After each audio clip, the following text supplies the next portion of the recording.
Welcome back to another video. স্বাগত জানাচ্ছি আমার চ্যানেলের আরও একটা ভিডিওটিতে। আশা করি সকলে ভালো আছেন, সুস্থ আছেন। আজকের ভিডিওর আলোচ্য বিষয় হচ্ছে যমুনা সেতু, রেল ব্রিজ এবং যমুনা ব্রিজের নতুন কিছু দৃশ্য নিয়ে। বন্যা মৌসুমে এখানকার দৃশ্যটা কেমন হয় বা এখানে কীরকম মানুষ ঘুরতে আসে, পর্যটকদের কীরকম চাহিদা থাকে, এই সকল বিষয়ই থাকছে এই ভিডিওর বিস্তারিত। যমুনা নদীতে ঘুরতে গিয়েছিলাম নৌকা দিয়ে বৈশাখ মাসের একদম অন্তিম লগ্নে। এখানে এসে আমাদের অনেক বেশি ভালো লেগেছে।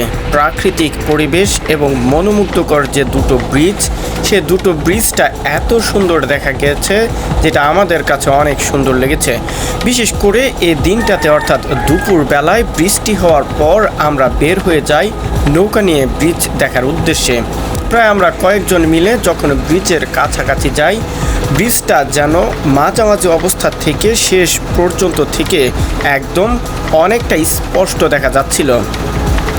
প্রথম ব্রিজটা যখন আমি অতিক্রম করতে যাচ্ছিলাম, ঠিক তখনই আমার চোখে একটা বিষয় ধরা পড়েছে, সেটা হচ্ছে ব্রিজের নিচে দিয়ে ডোরাকাটা কিছু দাগ দেখতে পেয়ে। আসলে ব্রিজগুলোর যে সকল বৈশিষ্ট্য থাকা দরকার সব কিছুই ছিল, কিন্তু একই সাথে ট্রেন চলাচলের জন্য যে কাজটা করা ছিল ব্রিজের উপর কিছুটা প্রভাব পড়েছিল, যে কারণে এরকম সমস্যার সৃষ্টি হয়েছে। পরবর্তীতে এটা আবার ফুডিং করা হয়েছে।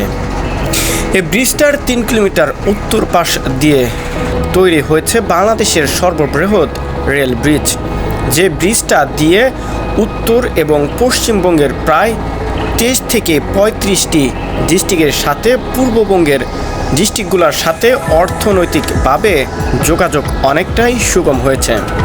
পাশাপাশি এই ব্রিজটাতে ডুয়েল গেজ ডাবল লাইন রয়েছে, অর্থাৎ একই সাথে এই ব্রিজটা দিয়ে দ্বিমুখী ট্রেন চলাচল করতে পারবে, অর্থাৎ এখানে দুটো লেন রয়েছে।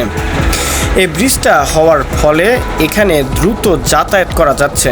উত্তরবঙ্গের সাথে খুব দ্রুতই এই ব্রিজ দিয়ে যাতায়াত করা যাচ্ছে, যেখানে পুরনো ব্রিজ সময় লাগতো প্রায় আধ ঘন্টা, আর এই ব্রিজ দিয়ে পার হতে সময় লাগে মাত্র 5 থেকে 7 মিনিটের মতো।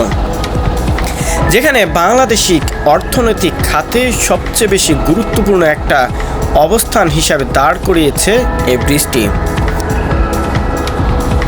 এই ব্রিজটা কিন্তু সম্পূর্ণই ভূমিকম্প প্রতিরোধক, অর্থাৎ ভূমিকম্প হলেও যেন সেটা সহ্য করতে পারে এরকম আধুনিক প্রযুক্তির সাহায্যেই এই ব্রিজটি তৈরি করা হয়েছে। যদি আপনারা কখনো ঘুরতে আসতে চান, অবশ্যই বন্যার মৌসুমে আসবেন এখানে। তখন আসলে সুন্দর কিছু দৃশ্য দেখতে পারবেন এবং প্রাকৃতিক পরিবেশটা খুব ভালোভাবে উপভোগ করতে পারবেন। সকলে ভালো থাকবেন, সুস্থ থাকবেন, নিজে ভালো থাকবেন, অপরকে ভালো রাখার চেষ্টা করবেন, আর আমাদের চ্যানেলটি সাবস্ক্রাইব করে পাশেই থাকার চেষ্টা করবেন।